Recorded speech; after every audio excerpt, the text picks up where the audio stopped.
Hello everybody, it's Doug here. In this video, I'll take you on a tour of the Nerja cave complex located near the town of Nerja on Spain's Costa del Sol. I filmed a lot of video footage inside the caves, and I'll play back all 9 tracks of the English language audio guide as we progress. First off, the essential tourist information. The cave complex is conveniently located just off the E-15 Autovia del Mediterraneo, 60 kilometers and 45 minutes drive from Malaga. There's plenty of vehicle parking available and several EV charging stations. But if you're staying in Nerja, the tourist train, which drives on the road from the nearby town centre, is popular. There is a cafe restaurant, restrooms and a souvenir shop. We visited as a family of 4, with 2 adults and 2 children aged under 16, and the entrance fee in July 2024 was around €15 per person. Booking and paying online in advance speeds up entry using electronic tickets on your smartphone, but admission tickets can be bought on site immediately prior to entry. Okay then, let's go on the tour. All light inside the cave is low intensity and flash photography is not permitted. This limits the quality of the photographs and video taken inside. We are currently in the entrance hall, so named because it is one of the cave's 3 exterior rooms along with the mine hall and hall of the sinkhole. These are the rooms that were once inhabited by prehistoric humans. At the time, natural light shone inside from the exterior. By the end of the Copper Age, after the last few groups of human inhabitants, the cave's openings slowly began to close up as a result of natural processes.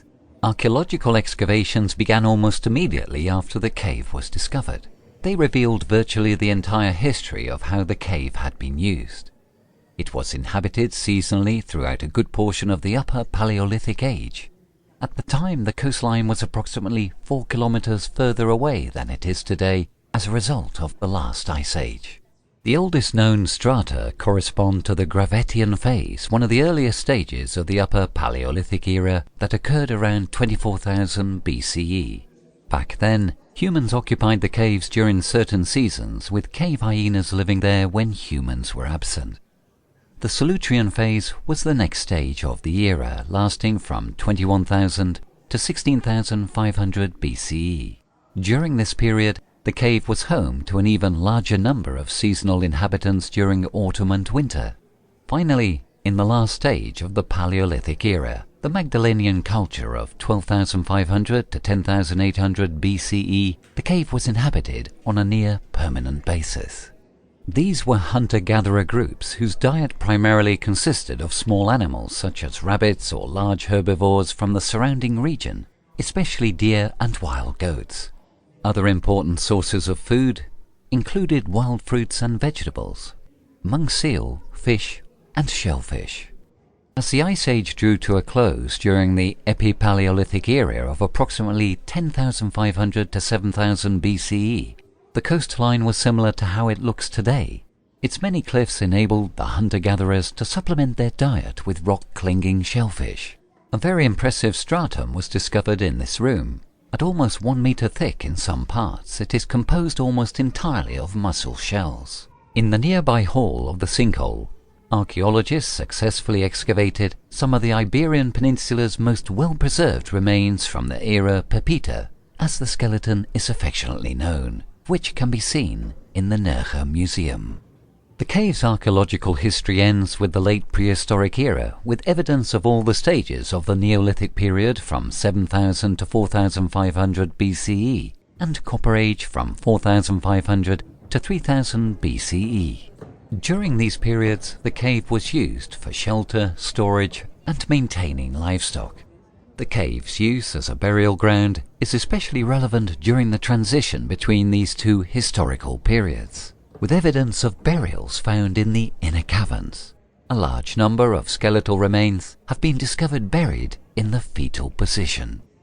The caves of Nerja were formed starting 5 million years ago through a process called karstification. Rainwater dissolves carbon dioxide from the soil and air, becoming an acidic, aggressive form of water that dissolves rock bit by bit as it flows through cracks in its surface. The various formations adorning the caves are also inextricably linked to water. When water reaches a cavity, it releases the carbon dioxide and the process reverses. Now, instead of dissolving, the water precipitates the minerals that it had previously dissolved as it moved through the rock. This is the process through which stalactites, stalagmites, and countless other lesser-known formations are created, many of which we will be able to see on our journey through the caves. This room is an intermediary space between the cave's exterior and its inner chambers. Here, close to the opening, we can observe Paleolithic cave paintings. A Solutrean eared deer is painted in red in one of the least accessible parts of the room. In the next space, known as the Hall of the Elephant Tusk, several columns form a series of bowls, small cavities created by using a stone tool. These date back to the time of transition between the Neolithic period and the Copper Age, an era that was characterized by the development of Dolmanic cultures. These small holes can be observed in many megalithic sepulchres, which gives us reason to believe that they are probably linked to funerary cults. We are now in the Hall of the Waterfall, the area first reached by the cave's discoverers. The room is named after a series of staggered formations called gores, resembling a stone waterfall. In this case, the water that precipitates the minerals for this formation does not drip, but rather it flows over a slope in a thin sheet. When the water passes over any irregularities in this rock, this causes small amounts of turbulence that lead to the precipitation of calcium carbonate. This carbonate in turn increases turbulence, thereby continuing the process and increasing the size of the gores. Recent research suggests that gores can even develop on smooth surfaces and on any type of slope.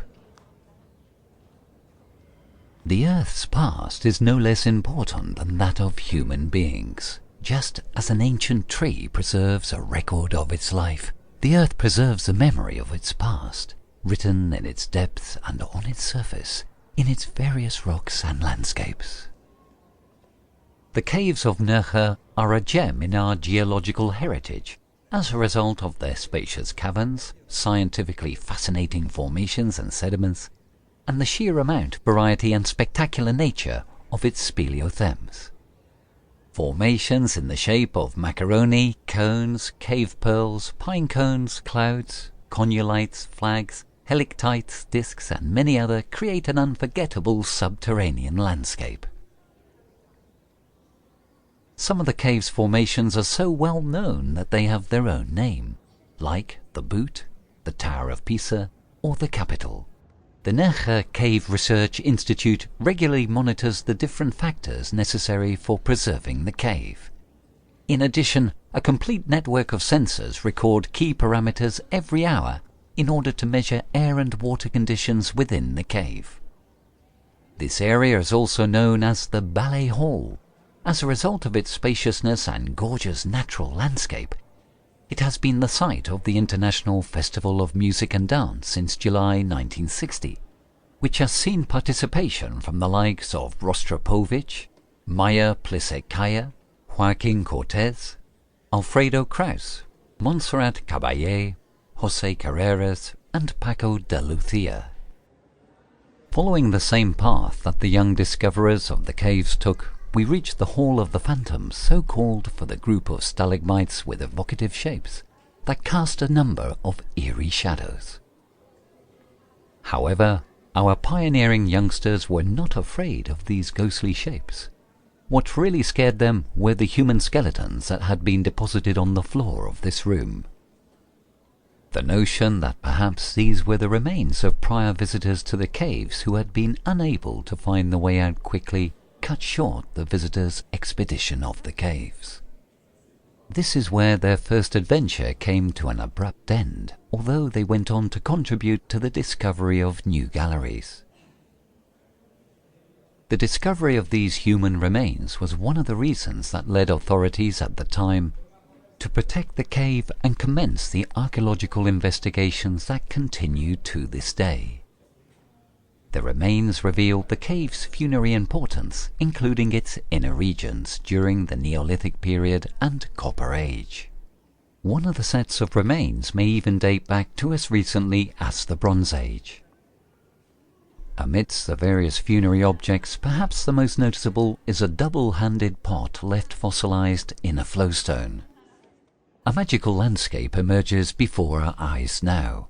A gigantic column 32 meters high that holds the Guinness record for largest in the world, with a chaotic mess of stone at its base, a tumultuous array of stalagmites, blocks and columns. This incredible scene, which lends itself to the name Hall of the Cataclysm, is the result of an enormous earthquake that struck the region around 800,000 years ago. We know this thanks to information recorded by the speleothems themselves during their lengthy formation period. After the earthquake, new stalagmites grew over the ones that had fallen. The bottom of this hall is the lowest point in the entire cave, 31 meters below the level of the current entrance. The caves of Nerja are one of the most important sites of Paleolithic cave art in southern Europe. While even earlier dates of origin are still being confirmed, the cave paintings found here date back to at least the Solutrean period, at around 20,000 years ago. At the base of the stairs we have just climbed lays a formation known as the organ, given its resemblance to the musical instrument. This is one of the most fragile areas when it comes to preserving the cave's geological heritage. Its folds reveal the highest concentration of rock paintings in the cave. A total of 286 elements painted in red reveal a pictographic Solutrean language, using a series of points, lines and symbols that come together around depictions of two animals, a goat at the base and a deer drawn in the inner face of one of the folds. These symbols are part of a pictographic writing system that remains undecipherable. Perhaps this space was chosen for both the shape and sound properties of the geological formation, making it a true lithophone. The front flowstone opens up to a circular concave space that was once used to light fires and illuminate the room. We are now in the connecting area between the public show galleries and those that are not open to the public. The raised area of the vault reveals the entrance to the latter, which is very difficult to access. Despite the difficulty in accessing these areas, even with today's modern speleological equipment, we know for sure that these galleries were frequented during both the Solutrean and Magdalenian eras, and even at the end of the Neolithic period. The upper galleries are home to the most important and possibly the oldest sets of cave drawings found here. Some of the art dating back to the Solutrean era include, in addition to many symbols, the black goat that serves as the logo for the caves of Nerja, several deer in red and black, as well as a horse. Other important and modern cave drawings include the schematic engravings found in the hall of the kitchen, the point closest to our current location. However, perhaps the most spectacular artwork can be found in the Pisciform alcove. Captured in red over the formations are several images of what could be seals dating back to the Magdalenian era. Seals would have provided a very valuable source of food, in addition to providing necessary materials for clothing for groups of prehistoric humans. New research has allowed us to reconstruct the way in which our ancestors traversed the cave, following a similar path to the one we are using. To illuminate the passageway, they used natural cavities such as condylites or man-made cavities. These hollows were then filled with black pine branches that served almost as a kind of street lamp after being lit. To date, almost 50 of these cavities have been discovered. The caves are also a unique ecological site, providing a habitat for a diverse range of living creatures that cannot survive outside of this type of subterranean environment. Troglobites are a species of animal incapable of surviving in the outside world, as they are morphologically adapted to subterranean environments of pitch darkness, high humidity, and no day and night cycles. For example, some species are blind, white, and with longer antennae than their counterparts on the outside. In the caves of Nerja, the most common troglobite is a small cricket called Petaloptila barrancoi. With a bit of luck, you may have spotted one on the edges of the path. In addition, the caves are also home to a number of endemic species that cannot be found anywhere else in the world. These include the pseudoscorpion, Cytonius nerhensis, the diploran Plusiocampo baetica, and the ground beetle Platydurus speleus. There is no doubt that hidden in the cave's cracks and crevices are even more endemic species waiting to be discovered and made known to the world. Other interesting species include the microscopic organisms that make up what is known as the green disease of the caves, a greenish patina that can be observed on the illuminated speleothems. This community of microorganisms is primarily composed of very resistant cyanobacteria and microalgae, capable of using artificial light to photosynthesize and grow successfully. The study of this green disease is fundamental for the preservation of the cave, as these organisms can deteriorate the surfaces of the formations on which they develop. As a result, the cave drawings found within the caves of Nerja are not lit up. Now, we invite you to take a moment to enjoy this magical subterranean landscape as you make your way towards the exit. From the last flight of stairs, you will be able to see the entryways to the Hall of the Sinkhole and the Mine Hall. These areas are still under archaeological excavation and are therefore closed to the general public. The sinkhole is also the site of a series of schematized anthropomorphic pictographic images known as the bailarinas, which are linked to late prehistoric funerary cults. These rooms were the site of discovery for many of the artifacts now on exhibit in the Nerja Museum, located in the town centre. We recommend you visit the museum in order to complement your visit to the caves. Other points of interest outside the caves include the sinkholes and the Ditunda Botanical Gardens.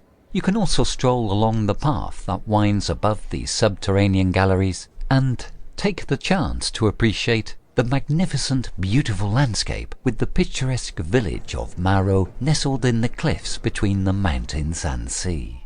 We hope you enjoy the wonders of the region and Nerja's traditional hospitality. Thank you for visiting us.